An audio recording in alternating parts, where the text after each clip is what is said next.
नमस्कार मित्रों, मेरा नाम है आदित्य। आप देख रहे हैं एडवोकेट आदित्य यूट्यूब चैनल। देखिए, आपने ये खबर तो सुनी ही होगी कि जो सरकार है वो हमारा जो आईपीसी है, सीआरपीसी है और एविडेंस एक्ट है उसमें बड़ा संशोधन की है। तीनों जो एक्ट है इसका नाम भी बदल गया है।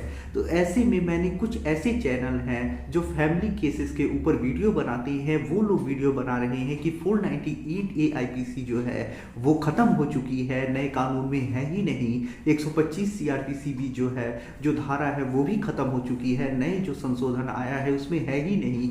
तो ऐसे में जो आप लोगों को ये बड़ा कन्फ्यूजन हो रहा है, वो जो बरगलाती हैं वीडियो बना के, उनकी वीडियो देख के, तो आज मैं आपकी यही जो जानकारी है उसी को क्लियर करने वाला हूँ। जो आपका कन्फ्यूजन है वो समाप्त करने वाला हूँ और आपको ये बताने वाला हूँ कि हमारा जो ये नया कानून आ रहा है, जो सरकार ने संशोधन किया है, उस कानून में जो हमारा आईपीसी है, सीआरपीसी है, जिसमें संशोधन होगा तो 498A 125 सीआरपीसी क्या समाप्त हो जाएगा, वास्तव में क्या वास्तविकता है। साथ ही साथ हम ये भी समझेंगे कि ये जो हमारा नया कानून आ रहा है वो कब से प्रभावी होगा, और ये भी जानेंगे कि जैसे आपका जो पुराना केस चल रहा है, जब नया कानून आ जाएगा, नई चीज़ें आ जाएंगी, नई धाराएं आ जाएंगी, तो आपके पुराने केस के ऊपर ये जो नया कानून है उसका क्या प्रभाव पड़ेगा, आपका जो प्रक्रिया चलेगा, जो केस चलेगा, पुराने से चलेगा या नए से चलेगा, ये सारी चीज़ें आज के इस वीडियो के माध्यम से हम समझने वाले हैं। तो आइए वीडियो को शुरू करते हैं।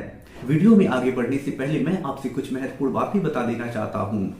पहली चीज तो ये कि मेरी एक किताब पब्लिश हुई है जिसका नाम है legal guide for husband in matrimonial cases. अब देखिए, जैसा इस किताब का नाम ही है legal guide for husband in matrimonial cases, वैसा ही इस किताब का उद्देश्य भी है। इस किताब में आपको मैट्रिमोनियल केस से संबंधित काफी अच्छी जानकारी मिल जाएगी, जैसे 498A 125 CrPC DV act section 9, जो भी मैट्रिमोनियल मुकदमे होते हैं किस प्रकार से चलती हैं, कार्यवाहियां कैसे चलती हैं, किस प्रकार से आप फायदा ले सकते हैं, किस प्रकार से अपना बचाव कर सकते हैं, किस प्रकार से आप सामने वाली पार्टी को सबक सिखा सकते हैं, कैसे क्रॉस केस दर्ज कराना है, कैसे कंप्लेंट केस दर्ज कराना है, किस प्रकार से मेंटेनेंस देने से बच सकती हैं, कैसे 498 रिक्वेस्ट करा सकते हैं, किस प्रकार से 125 सीआरपीसी खारिज करा के मेंटेनेंस देने से बच पाएंगे, कैसे डीवी एक्ट खारिज कराएंगे, सेक्शन 9 के आधार पर क्या फायदे मिलेंगे, कैसे डिवोर्स लेंगे, ये सारी चीजें आपको इस किताब के माध्यम से पढ़ने को, समझने को डिटेल में मिल जाएगी। तो यदि आप कोई मैट्रिमोनियल मुकदमा लड़ रही हैं, आपको कोई गाइड करने वाला नहीं है, चीजों को समझाने वाला नहीं है, तो हमारी इस किताब का अध्ययन जरूर करें। किताब का जो मूल्य है वो 600 रुपए है, जिसमें 100 रुपए कोरियर चार्ज है। तो किताब का अध्ययन करने के लिए और जानकारी जुटाने के लिए किताब का अध्ययन करें। किताब को बाय करने के लिए मेरा व्हाट्सएप नंबर स्क्रीन पे दिखाई दे रहा होगा, उस पर मैसेज करिएगा। अगली जो महत्वपूर्ण बात है वो ये है कि देखिए, जो भी हाई कोर्ट और सुप्रीम कोर्ट के लैंडमार्क और लेटेस्ट जजमेंट आती है वो रूलिंग जजमेंट होती है। अब देखिए, इन जजमेंट के आधार पे अगर जो मामला है उस जजमेंट में आपका भी केस वैसा ही होगा तो आप भी फायदा ले सकती हैं। जैसे कोई जजमेंट है जिसमें 498 रिक्वेस्ट किया गया हो या 125 सीआरपीसी खारिज हुआ हो, पति मेंटेनेंस देने से बचा हो, पति को डिवोर्स मिला हो, तो इस प्रकार के जो भी मैट्रिमोनियल जजमेंट आते हैं या कोई भी जजमेंट आती है, तो जो फायदा उस जजमेंट में मिला है, अगर सेम मामला आपका भी होगा तो उस जजमेंट को रूलिंग के तौर पे लगा के आप भी कोर्ट में फायदे ले सकते हैं। जैसे आज मैं जिस जजमेंट के बारे में बताऊंगा, अगर फर्जी मेडिकल लगा है और साथ ही साथ एफआईआर देरी से भी दर्ज हुआ है, तो आपका अगर ऐसा ही मामला है तो आप इस जजमेंट का यूज करके फायदा ले पाएंगे। तो इस प्रकार के जो भी लैंडमार्क और लेटेस्ट हाई कोर्ट और सुप्रीम कोर्ट के जजमेंट आते हैं, यदि आप उसे पढ़ना चाहते हैं, समझना चाहते हैं, अपने केस में लगा के यूज करना चाहते हैं, तो इसके लिए मेरा एक ग्रुप है, आप इस ग्रुप से जरूर जुड़ जाइए। इस ग्रुप में आपको बहुत सारे इस प्रकार के लैंडमार्क और लेटेस्ट जजमेंट मिल जाएंगे, जिसे पढ़ के आप अपडेट रह सकते हैं, साथ ही साथ अपने केस में जजमेंट का यूज करके फायदा भी ले सकती है। तो हमारे इस ग्रुप से जुड़ने का जो चार्ज है वो 500 रुपए है, जिसे आपको वन टाइम पे करना है, दोबारा को भी कोई चार्ज पे नहीं करना है। तो ग्रुप से जुड़ने के लिए मेरा व्हाट्सएप नंबर स्क्रीन पे दिखाई दे रहा होगा, उस पर मैसेज करिएगा। तो ये दो महत्वपूर्ण बातें थी, ध्यान दीजिएगा।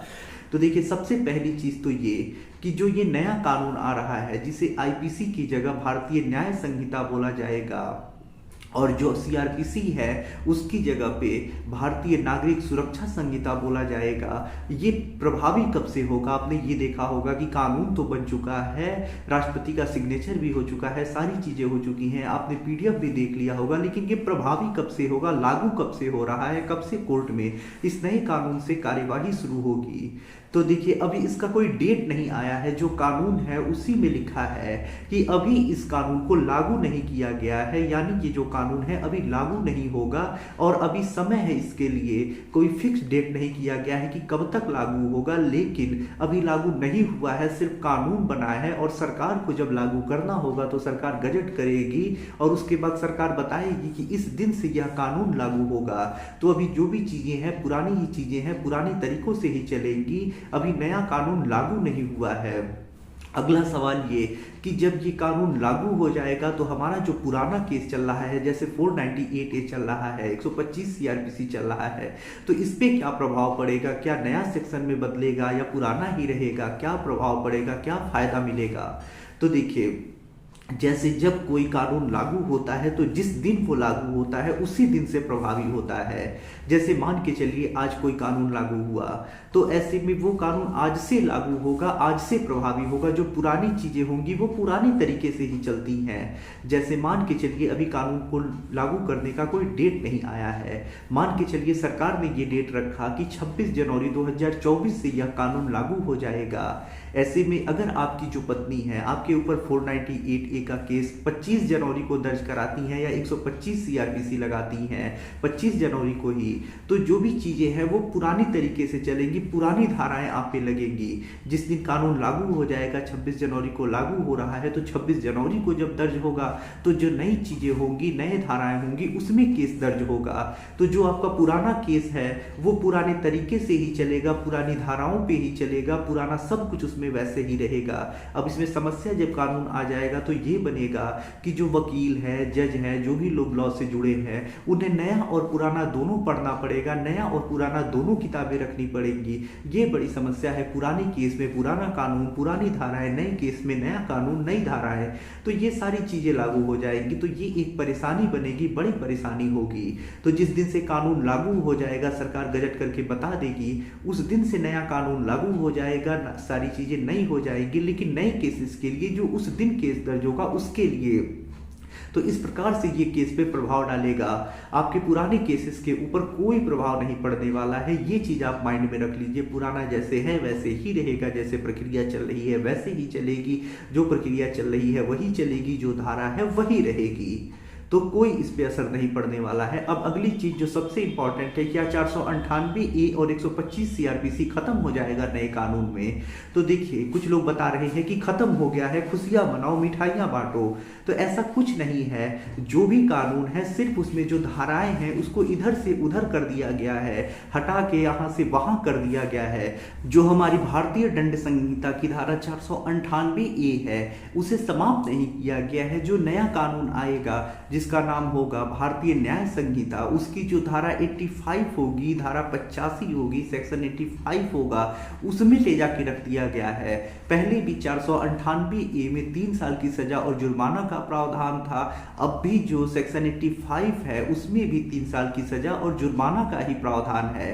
तो कानून कुछ बदला नहीं है, कुछ खत्म नहीं हुआ है, सिर्फ धाराओं को इधर से उधर किया गया है।